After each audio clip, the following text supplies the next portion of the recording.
मुहतरम व मुकर्रम जमाअत के बुज़ुर्गान, नौजवान दोस्तों, पर्दा नशीन ख़वातीन, अल्लाह रब्बुल आलमीन का बेपाया एहसान व करम है जिसकी तौफ़ीक़ से हम और आप इस दुनिया में ज़िंदगी गुजार रहे हैं। अल्लाह ताला से दुआ है, अल्लाह ताला हम तमाम मुसलमानों को सेहत व आफ़ियत के साथ, अमन व सलामती के साथ ज़िंदा रखे और ख़ात्मा बिल खैर फरमाए, आमीन। मोहतरम सामईन, इस दुनिया में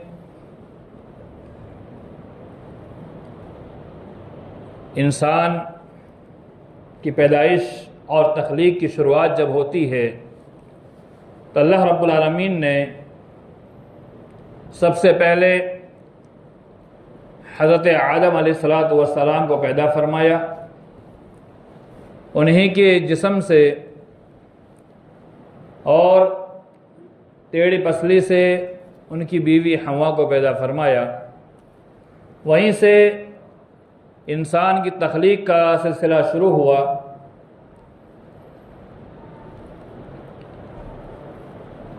अल्लाह रब्बुल आलमीन ने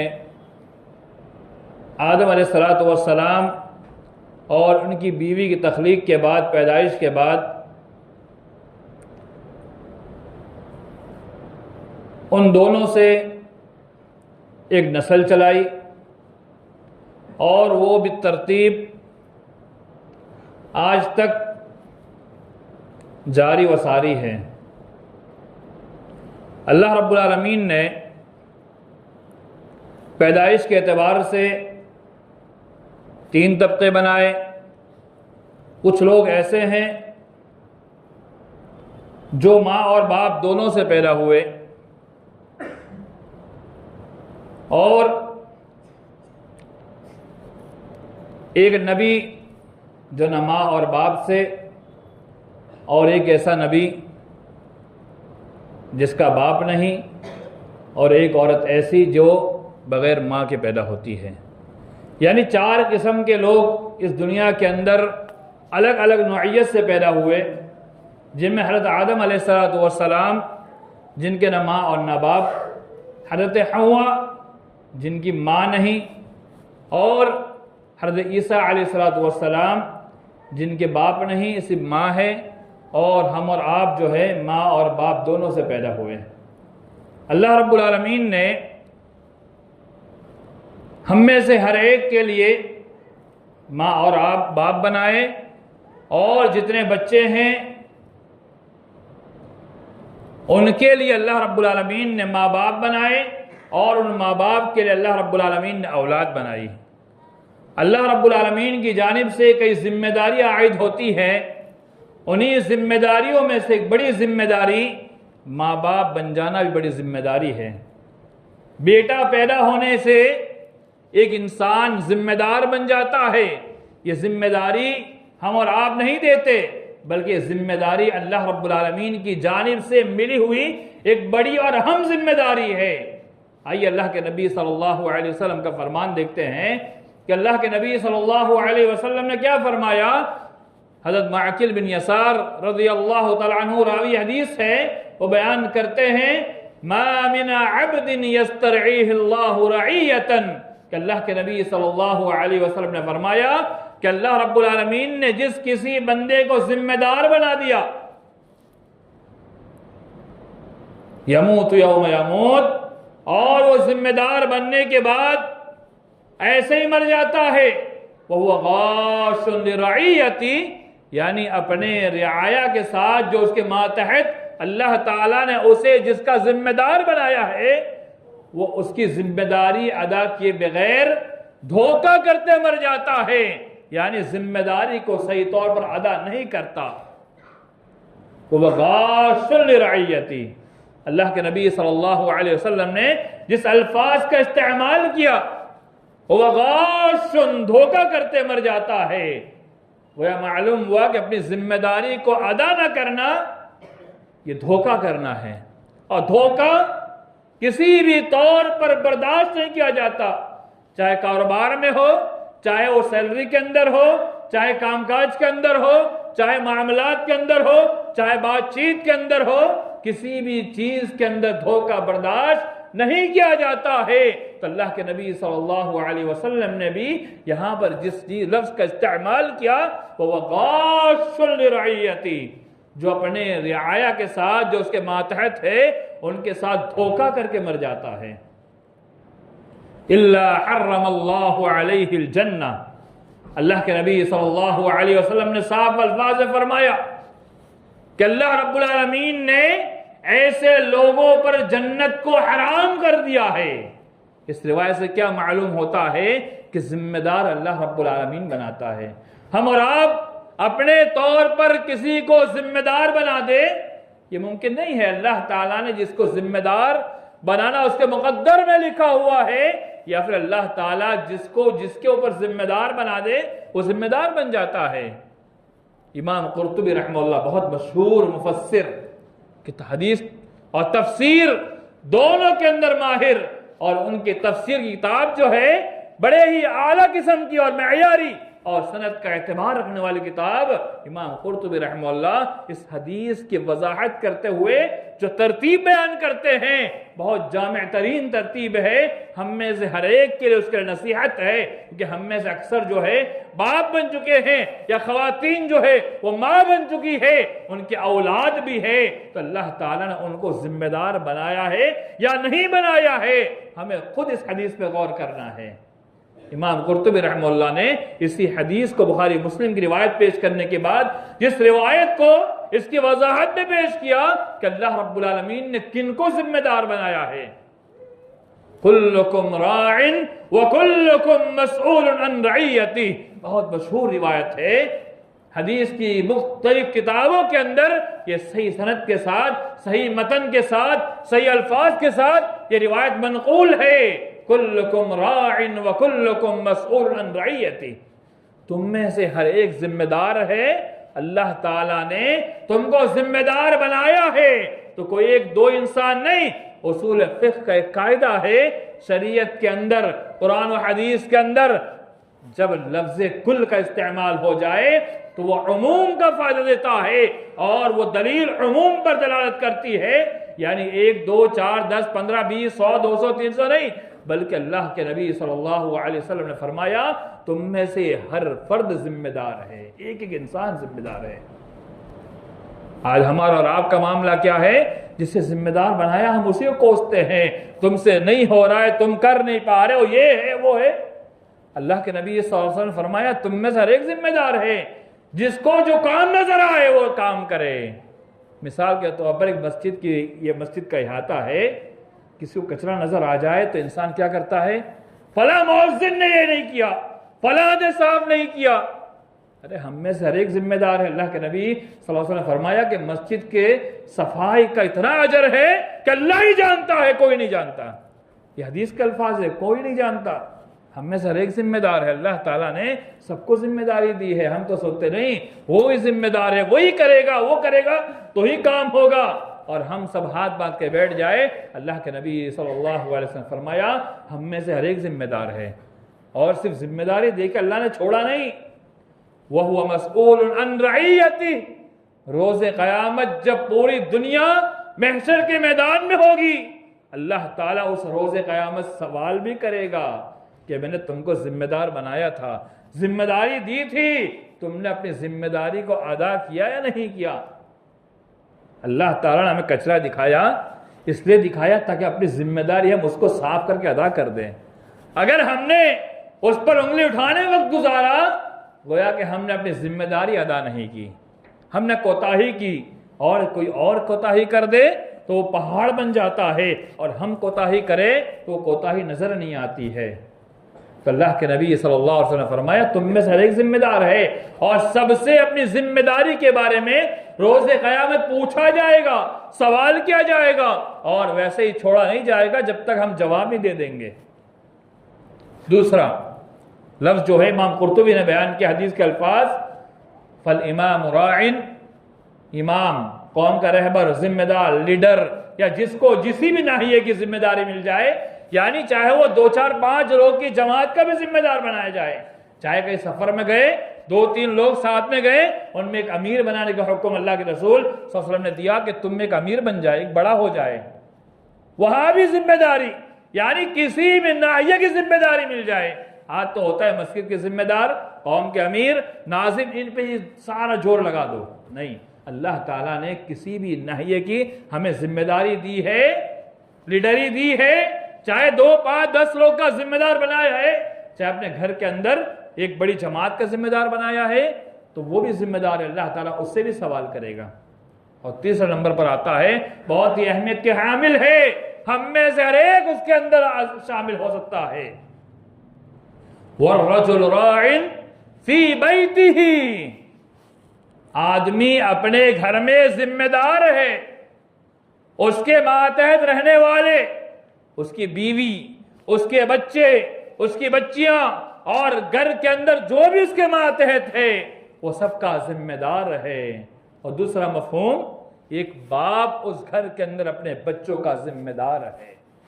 ये जिम्मेदारी हमने और आपने नहीं दी है, अल्लाह के नबी सल्लल्लाहु अलैहि वसल्लम ने फरमाया ये जिम्मेदारी अल्लाह ने दी है। गोया मालूम हुआ ये बहुत बड़ी जिम्मेदारी है बाप बन जाना। बेटा पैदा हो जाए, मिठाई तकसीम कर दी, खाना खिला दिया, खुशियां मना दिया, ये काफी नहीं है, हम एक बड़े जिम्मेदार बन गए हैं। अब हमारी जिम्मेदारी बनती है, हम पर फर्ज आयद होता है कि उस बच्चे के लिए हमें क्या क्या करना है, उसकी जिंदगी के ताल्लुक से हमें क्या सोचना है, हमें कैसे उसकी जिंदगी अच्छी बनानी है, उसकी आखिरत कैसे बनानी है। हर नाहिए से सोचने का जिम्मेदार अल्लाह ताला ने हमको बनाया है। अल्लाह के नबी सल्लल्लाहु अलैहि वसल्लम फरमाया, वह मसऊल अन रइयती, अल्लाह ताला उसे सवाल करेगा अपनी जिम्मेदारी के बारे में। यानी एक बाप अपने बच्चों पर जिम्मेदार है, अगर वो आज तरबियत नहीं करता है तो कोई पूछने वाला नहीं, लेकिन जब रोज़े क़यामत महशर का मैदान होगा, अल्लाह रब्बुल आलमीन के सामने पूरी दुनिया जमा होगी, तो अल्लाह ताला उस बाप से सवाल करेगा, ए इंसान बता, तुझे औलाद दी थी, तुझे साहिबुल औलाद बनाया था, तूने जिम्मेदारी कितनी अदा की, जवाब दे के आगे बढ़। अल्लाह के यहाँ इसका जवाब देना होगा। हम आप तो मामूली समझते हैं, हम सोचते हैं बाप बन गए काफी है, ये जिम्मेदारी है, इस जिम्मेदारी के बारे में हमसे पूछा जाएगा। सिर्फ मर्द नहीं, बाप नहीं, अल्लाह के नबी सल्लल्लाहु अलैहि वसल्लम आगे फरमाया, वल मरअतु राइयतुन फी बैति ज़ौजिहा। खवातीन भी सुने, जिनकी खवातीन नहीं आई है उन तक बात पहुंचाई जाए। वल मरअतु राइयतुन, अल्लाह के नबी सल्लल्लाहु अलैहि वसल्लम फरमाया, औरत भी जिम्मेदार है, लेकिन वो बाहर की नहीं, कहाँ के जिम्मेदार? हदीस के अंदर वाज़ेह तौर पर आया है, वल मरअतु राइयतुन फी बैति ज़ौजिहा, सिर्फ अपने शौहर के घर के अंदर वो जिम्मेदार है, शौहर की गैर मौजूदगी में, शौहर के रहते हुए नहीं। जब शौहर मौजूद है तो शौहर जिम्मेदार। शौहर बाहर गया हुआ है, सफर पे गया हुआ है, कमाने गया हुआ है, किसी और काम से निकला हुआ है, तो एक औरत घर के अंदर जिम्मेदार है, शौहर के बेटों की जिम्मेदार, शौहर के बाल की जिम्मेदार, शौहर के मातहती में जितनी भी चीजें हैं उन सारी चीजों की जिम्मेदार उसकी बीवी बन जाती है। वह मसऊल अन रइयतिहा, वो पूछी जाएगी, उससे सवाल किया जाएगा।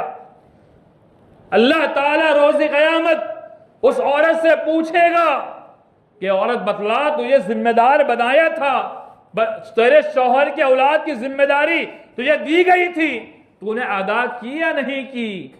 एक बाप अपने बच्चों से तो बहुत दूर हो जाता है, वो सुबह में निकल जाता है, कभी रात को आता है, कभी 11 बजे, कभी 12 बजे, अपनी जैसे फुर्सत वैसे इंसान घर में आता है, कमाना, खाना, सफर, ये वो दुनिया भर से लगी हुई है, लेकिन माँ उसके साथ एक लंबा वक्त गुजारती है। बच्चा जब पैदा होता है, पैदा होने से लेकर के एक लंबी मुद्दत तक माँ उसके साथ रहती है। माँ जहां जाती है बच्चा वहां जाता है। जब माँ अपने मैके चली जाती है तो बच्चा उसके साथ उसके घर जाता है।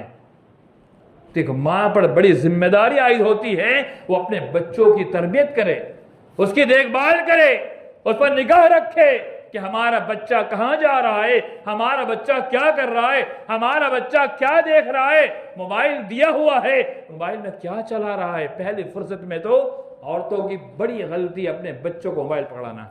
थोड़ा सा परेशान क्या बच्चे कर दे, माँ फौरन मोबाइल पकड़ाती है और बच्चा जो चाहे देखता है, जिधर चाहे देखते जा रहा है, कोई भी साइट खोले, ये खोले, वो खोले। आज छोटे छोटे बच्चे, उनको हर चीज चलाने आ रही है। एक माँ घर के अंदर बड़ी जिम्मेदार है। शौहर की गैर मौजूदगी में उसे उस पर पूरा फोकस करना होगा, हर चीज पर नजर रखनी होगी। बच्चे की सुबह से उठने से लेकर रात सोने तक उस बच्चे पर बड़ी गहरी नजर रखनी होगी और गहराई के साथ उसके हर मामला को देखना होगा। एक माँ जिसे अल्लाह रब्बुल आलमीन ने माँ इसलिए बनाया ताकि अपनी ममता के जरिए से उस बच्चे की अच्छी तरबियत करे। और अल्लाह के नबी सल्लल्लाहु अलैहि वसल्लम ने बाप से भी ज्यादा हक माँ का इसलिए रखा हुआ है। पहले कहा 3 मरतबा माँ का हक, फिर चौथी बार कहा कि बाप का हक। क्यों? क्योंकि माँ, अल्लाह रब्बुल आलमीन ने उसको माँ बनाया इसलिए है ताकि बच्चों की अपनी ममता के साथ, रहमदिली के साथ उसकी बेहतरीन तरबियत करे, उसको अच्छे तरीके से एक रास्ता दिखाए। और माँ प्यार भरे अंदाज में जो बात बच्चों को सिखाती है, बच्चा सीख जाता है, बच्चा देख लेता है। और जब माँ बच्चे को नहीं सिखाएगी तो कौन सिखाएगा? बेचारा बाप तो सुबह से अपने काम में मशगूल है, रात घर आता है थका हारा, खाना खाया, पानी पिया, थोड़ी देर बैठा और सो गया, फिर सुबह उठते ही अपने काम काज में मशगूल हो गया। तो माँ की बड़ी जिम्मेदारी आयद होती है। इसलिए अल्लाह के नबी सल्लल्लाहु अलैहि वसल्लम ने खुसूसन इसके अंदर एक औरत का तज़किरा फरमाया। बाकी किसी भी जिम्मेदारी के अंदर हम पूरी शरीयत के अंदर कहीं नहीं देखते हैं कि अल्लाह रब्बुल आलमीन ने किसी औरत को कोई जिम्मेदारी दी हो या किसी चीज का जिम्मेदार बनाया हो या उसको जिम्मेदारी उठाने की परवानगी दी हो। सिवाय एक जगह है, वो है अपने बच्चों की तरबियत में अल्लाह ताला ने माँ को जिम्मेदार बनाया है। अगर माँ अपनी जिम्मेदारी सही तौर पर अदा नहीं करती है तो हमें याद रखना चाहिए कि अल्लाह के नबी सल्लल्लाहु अलैहि वसल्लम ने जो पैगाम दिया, चाहे बाप हो, चाहे माँ हो, चाहे कोई भी हो, अल्लाह के नबी सल्लल्लाहु अलैहि वसल्लम ने साफ अल्फाज में कह दिया, इल्ला हर्रमल्लाहु अलैहिल जन्नह, अल्लाह ताला ने ऐसे लोगों पर जन्नत को हराम करार दिया है। अब जिन पर जन्नत हराम हो जाए, यानी जन्नत में दाखिला मुमकिन ही नहीं, वो जन्नत में जा ही नहीं सकता है, तो इससे क्या मालूम हुआ कि औलाद की तरबियत पर मुकम्मल फोकस शरीयत ने किया है। और शरीयत ने इस बात पर उभारा है कि बच्चों की तरबियत अच्छे अंदाज में हो। आइए कुरान मजीद की आयत आपके साथ तिलावत की, या अय्युहल्लज़ीना आमनू कू अनफुसकुम व अहलीकुम नारा, ऐ ईमान वालो, कू अनफुसकुम, तुम अपने आप को बचाओ, व अहलीकुम, सिर्फ अपने आप को नहीं, कहा अपने अहलो-याल को ही बचाओ। किस चीज से बचाना हुक्म दिया जा रहा है?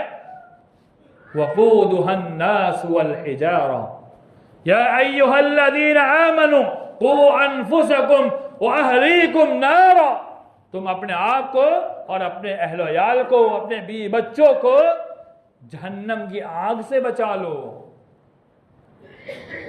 कौन सी आग? यक़ूदुहा अन्नास वल हिजारा, जो आग जलाई जाएगी पत्थर से और इंसानों से। अल्लाह अकबर।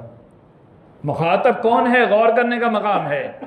या अय्युहल्लज़ीना आमनू, ए वो लोग जो ईमान लाए हो, यानी अल्लाह रब्बुल आलमीन ने यहां तक पर मुखातब मोमिन को किया है, मोमिन को। अल्लाह अकबर। काफिर को मुखातब करे बात समझ में आती है, या अय्युहन्नास कह दे बात समझ में आती है, लेकिन यहां पर मुखातब या अय्युहल्लज़ीना आमनू। जब अल्लाह ताला कोई अहम बात कहने जाता है तो अल्लाह ताला खुसूसन मोमिनों को मुखातब करता है, खुसूसन मोमिनों को मुखातब करता है। और यहां अल्लाह रब्बुल आलमीन ने मोमिन को मुखातब किया, और मोमिन को मुखातब करने के बाद अल्लाह ताला ने तंबीह की कि अपना आप को और अपने बीवी बच्चों को बचा लो। बता दिया जाता है जब किसी को हम तंबीह करना चाहते हैं, आगाह करना चाहते हैं, मुतलब्बे करना चाहते हैं, बताना चाहते हैं कि भाई तू फला काम मत करना, तो हम उसको पहले मुखातब करते हैं। फिर जिस चीज से रोकना होता है उससे रोकते हैं, वो काम मत करना। और तुम जो काम कर रहे हो तो तुम्हारे काम का अंजाम यह हो सकता है, और अंजाम जब भयानक हो, बहुत ही ज्यादा डेंजर हो, तो उसको हम और ज्यादा भड़कील अंदाज में, जोशील अंदाज में और ऐसे समझाते हैं कि सामने वाले के जहन के अंदर बात उतर जाए। तो अल्लाह रब्बुल आलमीन ने यहां पर कहा, ए ईमान वालो, अपने आप को और अपने बीवी बच्चों को, अपने अहल और अयाल से मुराद बीवी बच्चे, जहन्नम की आंख से बचा लो, जो इंसानों से और पत्थरों से लाई जाएगी। अल्लाह अकबर। इंसान से मुराद नास, हम ही जैसे लोग, और पत्थर से मुराद मुफस्सिर लिखते हैं कि वो पत्थर जिसकी इबादत की जाती है। तो जो उनकी इबादत करने वाले और जिनकी इबादत की जा रही है, दोनों से जहन्नम भड़काई जाएगी। और ईमान वालों को जहन्नम से मुतरब्बे। आज हम और आप तो ये सोचते हैं हम तो जन्नती हैं, सर्टिफिकेट ले घूमने वाले, जरूर जन्नत मिलेगी, लेकिन जन्नत के लिए वो अमाल करने होंगे जो जन्नत में ले जाने वाले हैं। कोई इंसान मुंबई जाना चाहे, यहीं बैठा रह जाए, कुछ भी ना करे, सवारी भी ना पकड़े, रोड पे भी ना चढ़े, मुंबई पहुंच सकता है? मुमकिन ही नहीं है। जब तक कि वो रास्ते में ना चढ़े, जब तक वो चले ना, जब तक कि वो आगे ना बढ़े, चाहे ड्राइविंग करके या फिर किसी सवारी पर बैठ करके वो निकल ना जाए, तब तक मुंबई नहीं पहुंच सकता है। तो जन्नत तो अल्लाह रब्बुल आलमीन ने बनाई है और हमारे लिए ही बनाई है, लेकिन जन्नत में जाने के लिए हमें उस रास्ते पर चलना होगा, निकलना होगा, उस रास्ते के लिए अपने आप को चलाना होगा। जब उस रास्ते पर चलाएंगे तब ना जन्नत में जाएंगे, या फिर बैठे बैठे तमन्ना करने से, ख्वाहिश का इजहार करने से, या इरादा बना लेने से, या ये अकीदा बना लेने से हम तो जन्नती है, जन्नती है, जन्नती है। जन्नत जरूर जरूर मिलेगी, लेकिन जब हम जन्नत में ले जाने वाले जो आमाल है उस आमाल को हम करेंगे तब जन्नत मिलेगी। और जहन्नम से मुखातब मोमिनों को, यानी अगर हमने अपने बच्चों की सही तरबियत नहीं की तो आज हमारे बच्चे हमारे साथ है, आज हमारे बच्चे हम जिस रास्ते पर, उस रास्ते पर चल रहे हैं। लेकिन हो सकता है कि जैसे अभी आज सोशल मीडिया पर हम खबरें पढ़ते हैं, आज फला लड़की ने फला लड़के के साथ, गैर के साथ निकाह कर लिया, भाग गई, चली गई, ये हो गया, वो हो गया, फला लड़का फला गैर के साथ चला गया, ये हो गया, वो हो गया। कहीं ऐसा तो नहीं कल हमारे घर की खबर बन जाए कि हमारे घर का बच्चा चला गया फला की गैर के लड़की के साथ, वो गैर हो गया, या हमारी बेटी फला के साथ चली गई और आज वो मुसलमान है, कल गैर हो गई। तो वो दिन आने से पहले अपने बच्चों की तरबियत करनी होगी और जहन्नम से बचाना, यानी उन्हें इस्लाम की तालीम देना, इस्लाम के बारे बताना, इस्लाम कहता क्या है, इस्लाम की तालीमात क्या है, उसके बारे में उन्हें उजागर करना, बताना। जब उन्हें बताया जाएगा तभी तो वो जहन्नम की आग से बच पाएंगे। अगर नहीं बताया जाएगा, तरबियत नहीं की जाएगी, सिखाया नहीं जाएगा, बच्चा थोड़ा परेशान करेगा, मोबाइल पकड़ा दिया जाएगा, टेलीविजन चालू कर दिया जाएगा। और टेलीविजन के अंदर अगर कुरान बजा रहे हैं, दीन की बातें बजा रहे हैं, अच्छी चीज बजा रहे हैं तो अच्छी बात है, लेकिन सीरियल, न जाने कौन कौन से कार्टून, न जाने कौन कौन सी चीजें आज बच्चों के शौक की चीज लगा करके दे दी जाती है, बच्चा देखता रहे। दीनी मजालिस है, दीनी गुफ्तगू है, कुरान की आयत है, अहादीस मुबारका है, और नज़म के अंदर भी वो नात ना बच्चों के सामने बजाई जाए जो शिरकिया है, अकायद के खिलाफ है। बहुत सारी नज़में ऐसी है जो अल्लाह के नबी सल्लल्लाहु अलैहि वसल्लम की शान में गुलू करने वाली यानी आप सल्लल्लाहु अलैहि वसल्लम के मर्तबे को रब तक पहुंचाने वाली।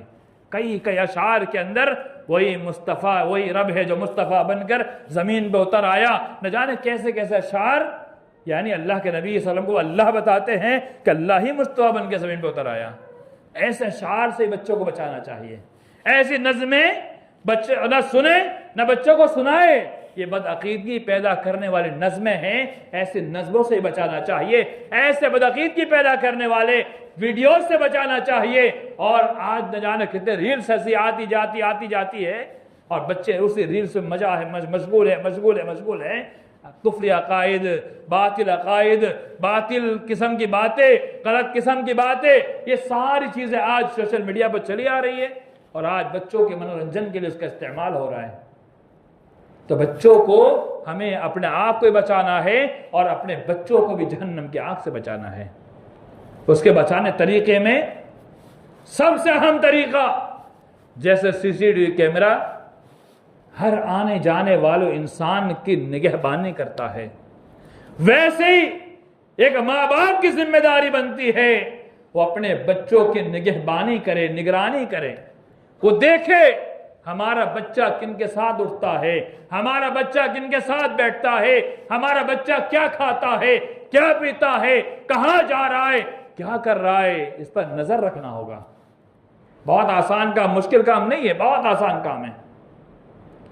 जब हम उस पर नजर रखेंगे तो हमारा बच्चा कुछ गलत काम कर रहा है, हम उसको समझा सकते हैं, उसको डांट सकते हैं, प्यार से समझाना ये पहली कैटेगरी में आता है। जब प्यार से ना माने तो थोड़ी हल्की सख्ती करना, इस्लाम ने इससे मना नहीं किया है, लेकिन पहले फुर्सत में डांट फटकार नहीं, बल्कि समझाया जाए, बताया जाए, उसके नुकसानात बताए जाए, उसके गलत काम के बुरे नताइज बताए जाए और अच्छे काम पर उभारा जाए। और आज तो माँ बाप खुद मुनशियात के आदी है। मुनशियात यानी हराम की चीज, नशे की चीजें। माँ बाप खुद आदी है तो बच्चों क्या बचाएंगे? उन्हीं के बच्चे आज नशे की लत में मुलव्विस हैं जो माँ बाप खुद नशे मुलव्विस हैं। या आप देखिए, इल्ला माशाअल्लाह बहुत कम ऐसा होता है कि जिनके माँ बाप नशा नहीं कर रहे थे उनके बेटे नशे में आ गए। बहुत कम होता है, लेकिन बहुत कम। ज्यादातर वही बच्चे नशे में पड़ जाते हैं जिनके माँ बाप बजाते खुद नशे के आदी होते हैं। नशा में सिर्फ शराब पीना नहीं आता है, नशा में सिर्फ शराब नहीं आती। कुल्लु मुस्किरिन खम्रुन, अल्लाह के नबी सल्लल्लाहु अलैहि वसल्लम के अल्फाज है, हर नशे की चीज खमर है। और खमर का तर्जुमा सिर्फ शराब नहीं होता।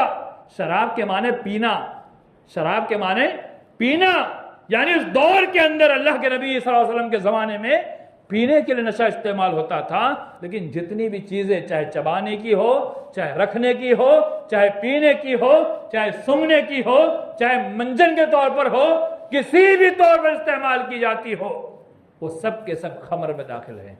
अगर कोई अपने तौर पर तावील करता है या कराहियत पर महमूल करता है, वो इंसान की जाती राय हो सकती है, लेकिन शरीयत की राय ये नहीं होती। शरीयत ने साफ अल्फाज में कह दिया, कुल्लु मुस्किरिन खमरुन, हर नशे की चीज जो है वो खमर में दाखिल है। और वह कुल्लु खमरिन हरामुन, सारे के सारे नशे वाली चीज जो खमर है और खमर हराम है। खमर कहते हैं कि इसको ये भी थोड़ा समझ लें ताकि वजाहत हो जाए, जो हमारी अकल को ढांप लें। खिमार कहा जाता है, औरतें जो सर पे दुपट्टा बांधती है उसे खिमार अरबी में कहा जाता है। अल्लाह के रसूल ने फरमाया कि औरत की नमाज नहीं मगर खिमार के बगैर, यानी दुपट्टे बगैर उनकी नमाज नहीं होती है। तो दुपट्टा खिमार के माने में है, और खिमार जैसे औरत का सर ढांपता है, वैसे ही खमर इंसान की अकल पर पर्दा डालता है, अकल ढांप लेता है। तो जो भी चीज इस्तेमाल हो, खाने में, चबाने में, पीने में, सूंघने में, जो अकल के ऊपर पर्दा डाल दे उसे शरीयत ने खमर कहा है। और जो बाप इसका इस्तेमाल करते हैं उनके बच्चे भी इस्तेमाल करते हैं। इसलिए अल्लाह ने कहा, या अय्युहल्लज़ीना आमनू कू अनफुसकुम, पहले तुम अपने आप को बचाओ, यानी पहले अपनी इस्लाह करो। कुरान मजीद बलीग और फसीह किताब है।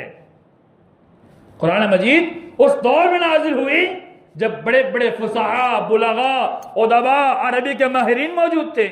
आसमानी किताब जितनी भी नाजिल हुई है वो उस दौर के माहिरीन जैसे थे, उस दौर के माहिरीन के तर्ज पर नाजिल की जाती थी जितनी किताबें हैं। तो कुरान मजीद का जब नुज़ुल का वक्त आया, उस ज़माने में अरबी के फुसहा, बलगा और अरबी अदब के माहिरीन और कलाम के माहिरीन, ज़ुबान के माहिरीन, उस दौर में अल्लाह ने कुरान को नाजिल किया तो अल्लाह ताला ने ऐसी ताबिरात का इस्तेमाल किया कि जहन के अंदर एक बेहतरीन पैगाम जाए कि अल्लाह ताला ने कहा कि पहले अपने आप को बचाओ, यानी सबसे पहले अपनी इस्लाह करो। अगर अपनी इस्लाह इंसान नहीं करता है तो अपने बच्चों की इस्लाह कैसे करेगा? और अल्लाह ताला ने बच्चों की तरबियत से पहले, उनकी इस्लाह से पहले खुद की इस्लाह का पैगाम दिया कि अपनी इस्लाह करो। जब हम खुद नमाज पढ़ेंगे हमारा बच्चा भी नमाज पढ़ेगा, हम खुद गुनाह छोड़ेंगे हमारा बच्चा भी गुनाह छोड़ देगा, हम खुद सवाब का काम करेंगे हमारा बच्चा भी सवाब का काम करेगा। लेकिन जब हम खुद गलत डगर पे चल रहे हो और अपने बच्चों को ये सोचे सही डगर पे आ जाए, मुमकिन नहीं है। पहले खुद अपनी इस्लाह करनी होगी, खुद सुधरना पड़ेगा। खुद अपनी इस्लाह करेंगे इंशाअल्लाह बच्चा भी हमारा सुधर जाएगा। तो ये बेहतरीन पैगाम इस आयत के अंदर अल्लाह ताला ने कहा पहले अपनी इस्लाह कर लो, फिर अपने बच्चों की इस्लाह करो। अगर अपनी इस्लाह के बगैर बच्चों की इस्लाह की हम कोशिश भी करते हैं तो बच्चा जब जवान होता है तो पहले फुर्सत बाप से कहता है पहले खुद तो छोड़ दो, हमसे क्या कहते हो। आजकल हमारे बच्चों की ये आदत है, हालत है, जब बाप खुद नमाज नहीं पढ़ता और वो उम्मीद करता है मेरा बच्चा नमाजी बन जाए, तो बेटा क्या नमाज पढ़ के दिखाएगा? बाप खुद मनशियात का इस्तेमाल कर रहा है, क्या बेटे से वो छुड़वा सकता है? और एक चीज, धुआं। आज नौजवानों के अंदर सिगरेट, बीड़ी हो या फिर दिगर वो सारी चीजें जो धुएं के जरिए से उड़ाई जाती है, जिसमें नशा इस्तेमाल किया जाता है, जिसके अंदर हल्का सा नशा हो या ज्यादा मिकदार में नशा डाल करके, आज नौजवानों की तादाद देखिए। चाय की दुकानों पर, चौराहों पर, जहां मजलिस लगी हुई है वहां पर सिगरेट, ये भी हराम है। अगर कोई इसे नशा ना भी कहे तो शरीयत ने इसलिए क्यों हराम किया? ला तुल्कू बिअयदीकुम इला तहलुका, तुम अपने आप को हलाकत में मत डालो। इसी आयत के तनाजुर में उलमा लिखते हैं कि वो सारी चीजें जो इंसान को मार डालती हो, हलाक कर देती हो, वो सारी हराम हो जाती है। और सराहत के साथ अल्लाह के नबी सल्लल्लाहु अलैहि वसल्लम ने धुआं के बारे में फरमाया कि धुआं का इस्तेमाल भी तो हराम है। तो ये सिगरेट या कोई भी चीज़ हो, आज नौजवान हमारे छोटे छोटे बच्चे चाय की दुकान पर इसके आदी बन चुके हैं, तो खुद इसको पहले छोड़ना होगा, फिर अपने बच्चों से भी छुड़वाना होगा। तो सबसे पहले कहने का मकसद ये है कि बच्चों की तरबियत में सबसे अहम रोल उनके माँ बाप का हुआ करता है। अगर माँ बाप सही होंगे तो बच्चा भी सही निकलेगा, अगर माँ बाप गलत पे होंगे तो बच्चे भी गलत पे गलत किए जाएंगे। अल्लाह के नबी सल्लल्लाहु अलैहि वसल्लम फरमाया, मुरू औलादकुम बिस्सलाह व हुम अबनाउ सब'i सिनीन, तुम अपने बच्चे को नमाज का हुक्म दो जब बच्चा 7 साल का हो जाए। आज हमारे माँ बाप क्या सोचते हैं, बच्चा अभी छोटा है, अभी कहाँ उठाएंगे, अभी सोने दो, अभी तो बच्चा है, छाने दो, खेल रहा है, कूद रहा है। अल्लाह के नबी सल्लल्लाहु अलैहि वसल्लम फरमाया 7 साल का बच्चा हो जाए नमाज का हुक्म दो। एक टाइम 2 टाइम नहीं, फजर से ईशा तक 5 वक्त नमाज का हुक्म उसको दिया जाए। वअमुर अहलका बिस्सलाति वस्तबिर अलैहा, अपने अहल अयाल को नमाज का हुक्म दो। और नमाज का हुक्म सिर्फ नहीं बल्कि उसको इस चीज का भी हुक्म दो, वस्तबिर अलैहा, उसको जम जाए, पाबंदी से नमाज पढ़े। तो बच्चों को 7 साल की उम्र में मारना नहीं है, नमाज की तलकीन करना है, उबारना है, लेकर आना है। अगर आप दूर है तो कहीं इंतजाम से पढ़ते हैं तो वहां पर बच्चों को भी शामिल करें। और अगले अल्फाज हदीस के, वदरिबूहुम 10 सिनीन, जब 10 साल का बच्चा हो जाए, उसकी उम्र 10 साल को पहुंच जाए, अब क्या करें, नमाज ना पढ़े। अल्लाह के नबी सल्लल्लाहु अलैहि वसल्लम फरमाया, वदरिबूहुम, उनको मारो। मार में ऐसी मार ना मारी जाए कि बच्चे को मारने से नुकसान पहुंच जाए। तंबीह के तौर पर, आगाही के तौर पर उसको आगाह किया जाए, मुतरब्बे किया जाए, बेटा चल आजा नमाज के लिए। और नहीं मानता है 10 साल के बाद तो हल्की ऐसी मार मारे कि उसको लगे नहीं मेरे बाप ने मुझे मारा, थोड़ी सी हल्की सी चोट लगे और एहसास हो जाए कि मेरे बाप ने बतौर तंबीह मुझे मारा। क्यों मारा, किसने मारा, ये भी बता दे साथ में। बहुत सारे बाप ऐसे होते मार देते बताते नहीं, बता के मारे ताकि उसको एहसास हो जाए, लेकिन ऐसी मार ना हो जिससे बच्चों को नुकसान पहुंच जाए। हल्की मार जिसे कहा जाता है उतनी मारी जाए। और इसी हदीस के अल्फाज के अंदर तीसरी चीज, जब 10 साल का पहुंच जाए तो उनके बिस्तर अलग कर दिया जाए। आजकल माशरे में होता ऐसा है कि बच्चों को एक ही बिस्तर पर सुलाया जाता है। 10 साल की उम्र में उनका बिस्तर अलग कर दिया जाए, चाहे वो भाई भाई हो, चाहे बहन बहन हो, चाहे सगे भाई बहन ही क्यों ना हो। शारीन लिखते हैं कि भाई और बहन खुसूसन उनका बिस्तर 10 साल की उम्र अलग कर दिया जाए, और अमूमन भाई बहन का तो अलग करना है खुसूसन, लेकिन अमूमन भाई भाई का और बहन बहन का, यानी 2 बहन साथ में सोली सगी बहन है, 10 साल की हो गई, उनका बिस्तर अलग कर दिया जाएगा। 10 साल की उम्र हो गई, 2 भाई साथ में सो रहे, 10 साल में उनका बिस्तर अलग किया जाएगा। एक बिस्तर इधर, एक बिस्तर अलग बिछाया जाएगा, और भाई बहन हो तो अलग बिछाया जाएगा। नींद की हालत है, सोने की हालत है, न जाने क्या कंडीशन बन जाए, कोई पता नहीं रहता नींद की हालत में। इस्लाम ने इसकी भी तालीम दी हुई है। तो अल्लाह के नबी सल्लल्लाहु अलैहि वसल्लम ने जो तालीम दी हमारे लिए बतौर इबरत है, नसीहत है। और हज़रत लुक़मान ने जो नसीहतें की है अपने बच्चे को, वो भी काबिल जिक्र है, और बच्चों की तरबियत में उसका भी अहम रोल है। उनमें सबसे बड़ी नसीहत जो हज़रत लुक़मान ने की, अल्लाह ताला ने सूरह लुक़मान में उसको नाज़िल फरमाया। कोई अगर तफसील से पढ़ना चाहे तो सूरह लुक़मान का दूसरा रुकू वहीं से शुरू होता है। आप मुकम्मल रुकू पढ़ते चले जाइए, आपको एक एक बात वहां मिलेगी। वही क़ाल लुक़मान लिब्निही व यइदहु या बुनय्या ला तुश्रिक बिल्लाह। तो पहली नसीहत की, कहा ये मेरे प्यारे बेटे लगते जिगर, सुन, अल्लाह के साथ किसी को शरीक मत ठहराना। लुक़मान कौन है? हकीम है, दाना है, हिकमत से लबरेज इंसान है। वो अपने बेटे को नसीहत कर रहे, बेटे अल्लाह के साथ किसी को शरीक मत ठहराना, कभी शिर्क मत करना। शिर्क बहुत बड़ा जुल्म है, शिर्क बहुत बड़ा जुल्म है। तो हज़रत लुक़मान ने अपने बेटे को नसीहत फरमाई शिर्क से बचने के लिए। हमारी भी जिम्मेदारी बनती है अपने बच्चों को शिर्क की गलाज़त से बचने पर उबारा जाए। दूसरी नसीहत उसी तरतीब के अंदर हज़रत लुक़मान की मुफस्सिरीन कहते हैं ज़ाती नहीं है, अल्लाह ताला ने नसीहत की कि बच्चों को वसीयत की कि माँ और बाप के साथ हुस्न सलूक करे, और इसमें खास तौर पर माँ के साथ हुस्न सलूक करे।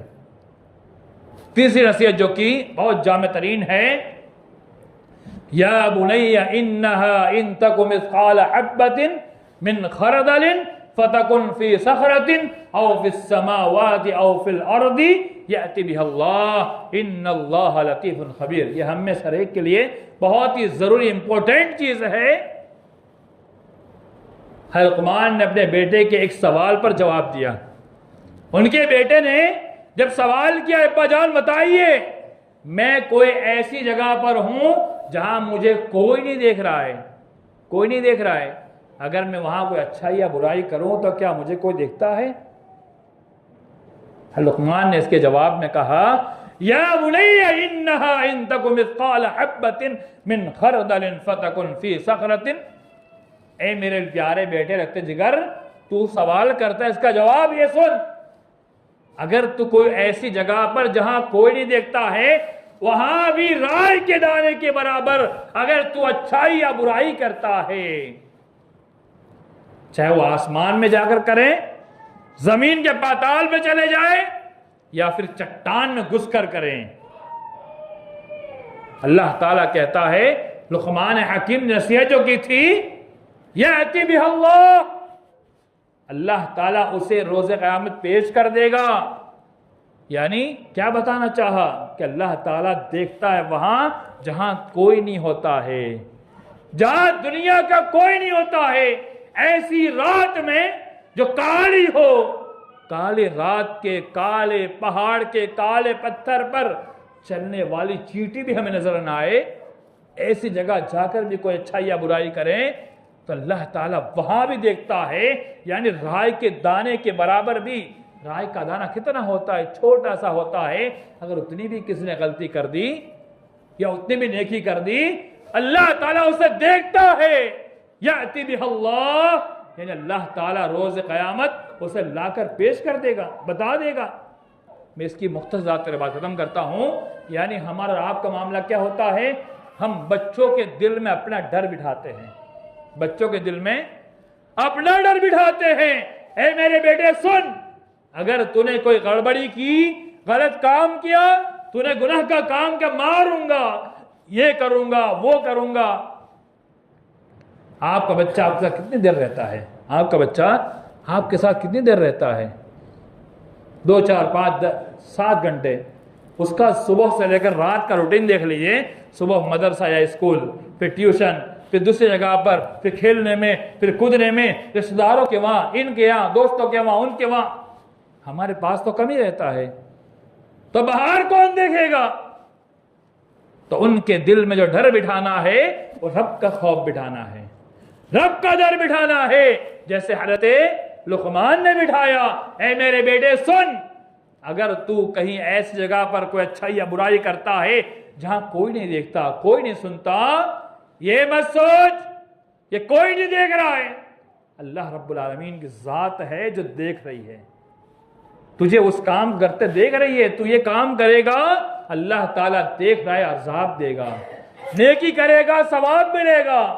तो बच्चे के दिलों के अंदर अल्लाह का खौफ डाला जाए, रब का खौफ बिठाया जाए। अपना खौफ बिठाने के बजाय रब का खौफ बैठ गया, इंशाअल्लाह वो बच्चा बुराई करने से बचेगा, डरेगा। आज बड़े बड़े हो जाते हैं नौजवान, से ऊपर की उम्र में पहुंच जाते हैं, घर के बाहर देखिए बिगड़े हुए बच्चे बन जाते हैं। इसकी वजह क्या है कि हाँ बाप थोड़ी देख रहा है, बाप देखिए फौरन उसको सिगरेट पी रहे, बुझा दो, फेंक दो। उसके दिल में रब का खौफ आ जाएगा तो इंशाअल्लाह वो कहीं भी बुराई नहीं करेगा। और मैं एक तो बात लुक़मान हकीम ने जो नसीहत की है, जो सुनना और पढ़ना चाहते हैं वो लुक़मान हकीम की इस पूरी नसीहत को सूरह लुक़मान में भी तरतीब पढ़ सकते हैं। वक्त का तकाज़ा यह है कि पूरी तफसील से बयान किया जाए तो वक्त इतना इजाज़त नहीं देता है। आप सूरह लुक़मान उठाइए और उसको बितरतीब पढ़िए, बहुत बेहतरीन बेहतरीन पैगाम मिलेगा। हमें नसीहत मिलेगी कि हमें अपने बच्चों की तरबियत किस अंदाज में करना चाहिए, किस अंदाज में समझाना चाहिए, अंदाज क्या हो और उस्तार क्या हो, किस अंदाज में बात की जाए, उनके सामने अपनी बात को किस तरतीब से पेश किया जाए और क्या क्या नसीहत उसको करना चाहिए, उसे हम पढ़ेंगे, हमें इंशाअल्लाह बहुत बेहतरीन पैगाम मिलेंगे। अल्लाह से दुआ है अल्लाह ताला हम तमाम मुसलमानों को अपने बच्चों की दीन शरीयत के मुताबिक तरबियत तौफ़ीक़ फरमाए। अल्लाह ताला हम तमाम मुसलमानों को अल्लाह ने जो अहम जिम्मेदारी दी हुई है उस जिम्मेदारी के मुताबिक अपनी जिम्मेदारी को पूरी करने की तौफ़ीक़ अता फरमाए।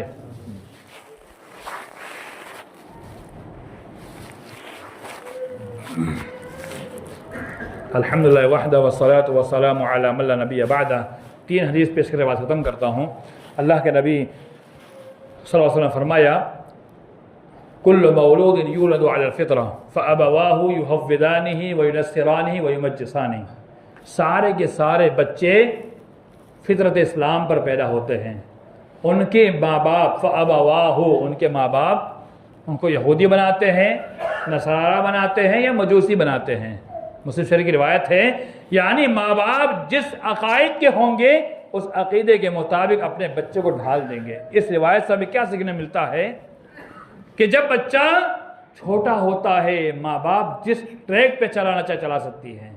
अगर गलत रास्ता बता दिया तो बच्चा गलत रास्ते पर चला जाएगा, सीधा ट्रैक बता दिया तो बच्चा सीधे रास्ते पर सीधा सीधा सीधा चलता चला जाएगा। तो माँ बाप, ये कहना कि माँ बाप क्या कर सकते हैं, माँ बाप बहुत कुछ कर सकते हैं, इस रिवायत से मालूम होता है। यानी माँ बाप सही तौर पर अगर उसको अपने रंग में रंगना शुरू कर दे तो बच्चा अच्छा रंग जाता है। दूसरी हदीस, इज़ा मातल इंसान इनक़ता अन्हु अमलुहु इल्ला मिन सलास। जब इंसान मर जाता है, इनक़ता अन्हु अमलुहु, उसके अमाल मुनक़ते हो जाते हैं, यानी उसके अमाल का सवाब ख़त्म हो जाता है। जिंदा है, अमल कर रहा था, सवाब मिलेगा, लेकिन 3 चीज़ ऐसी है अगर उसने दुनिया में वो काम करके गया तो उसका सवाब मरने के बाद भी जारी है। अल्लाह अकबर। उनमें से एक, औ वलदिन सालिहिन यदउ लह, ऐसा नेक बच्चा छोड़ के जाए, बच्चा छोड़ना नहीं, और वलदिन सालिहिन। आज हम सोचते हैं बच्चा छोड़ के चले जाओ, नहीं, नेक बच्चा छोड़ के जाए, नेक बच्चा, सालिह का लफ्ज आया हुआ है, और वलदिन सालिहिन, नेक बच्चा छोड़ के जाए, यदउ लहू, वो बच्चा उसके लिए दुआ करेगा, उसके दुआ करने के एवज अल्लाह ताला उसके सवाब में बढ़ोतरी करेगा, उसके मरने के बाद भी सवाब जारी रहेगा। तो इस अल्फाज से क्या मालूम हुआ कि बच्चे की तरबियत करेंगे, अच्छा बनाएंगे तो बच्चा नेक बनेगा। जब नेक बनेगा, हमारे मरने के बाद अल्लाह ताला से दुआ करेगा, या अल्लाह मेरे बाप को माफ कर दे, जो गुनाह हुए माफ कर दे। बच्चा दुआ करेगा, अल्लाह ताला उसकी दुआ के एवज उसके नाम-ए-अमाल में सवाब की रजिस्टर को जारी रखेगा। अल्लाह से दुआ, अल्लाह ताला तमाम मुसलमानों को सही तौर बच्चों की तरबियत अता फरमाए, बच्चों को सही दीन पर चलने के वाला बना दे। या अल्लाह हम तमाम माँ बाप को अल्लाह ताला तो वो जिम्मेदारी जो तुझे दी है उस जिम्मेदारी को हक़ अदा करने तौफ़ीक़ अता फरमा दे। या अल्लाह हमारी कोताही को माफ़ फरमा, या अल्लाह जो भी छोटी बड़ी कोताही हमसे हुई है या अल्लाह माफ़ फरमा दे। या अल्लाह जिनकी भी औलाद बिगड़ चुके हैं अल्लाह तेरे हाथ में है, तो उन्हें या अल्लाह दीन रास्ते पर और सही रास्ते पर चलने की तौफ़ीक़ अता फरमा दे। या अल्लाह उन्हें दीन मुबीन की हिदायत अता फरमा।